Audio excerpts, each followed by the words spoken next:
Enhance your Gmail security by using your Twilio phone number for account verification. Begin by navigating to your Google account settings. This is typically accessible by clicking your profile picture in the upper right corner of Gmail and selecting Google Account.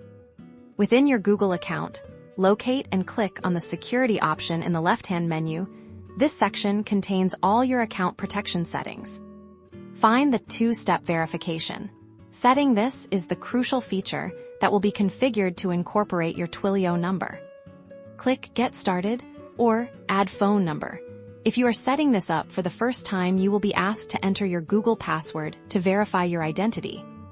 Here, instead of your personal number, input your Twilio phone number. Ensure your Twilio account is active and you have a designated Twilio number available. Google will dispatch a verification code to your Twilio number via SMS. Monitor your Twilio console or your messaging application for this code. Upon receiving the code, enter it into the verification field on your Google account page to confirm your access to the Twilio number.